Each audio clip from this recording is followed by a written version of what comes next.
ফরিদগঞ্জে ৭ বছর বয়সী শিশুকে ধর্ষণ চেষ্টার মামলায় অভিযুক্ত রহিম পাটোয়ারি আটক। এ ঘটনা Faridganj top of the news.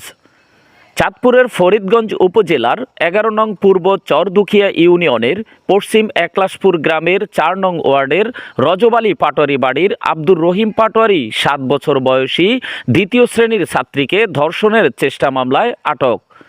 জানা যায়, নানির বাড়িতে থাকা অবস্থায় ওই শিশুকে একা পেয়ে ফুসলিয়ে বাগানে নিয়ে এ ধরনের অনৈতিক কাজ করেন।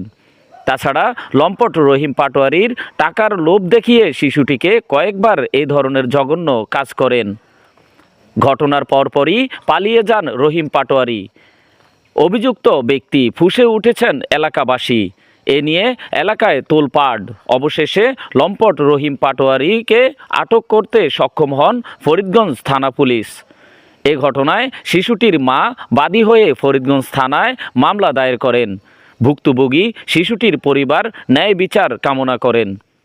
এই বিষয়ে ফরিদগঞ্জ থানার ভারপ্রাপ্ত কর্মকর্তা ওসি শাহ আলম জানান, ধর্ষণ চেষ্টার অভিযোগে রহিম পাটোয়ারি নামের ব্যক্তিকে আটক করে আদালতে সোপর্দ করা হয়।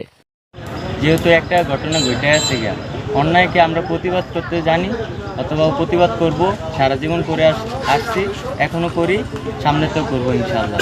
এটাতে আমরা সুষ্ঠু বিচার চাই, যেন এটা ভালো যেন একটা সুন্দর সমাধান হয়, মেয়ের আগামী ভবিষ্যৎগুলো যেন সুন্দর হয়, এভাবে আমরা বিচারটা চাই।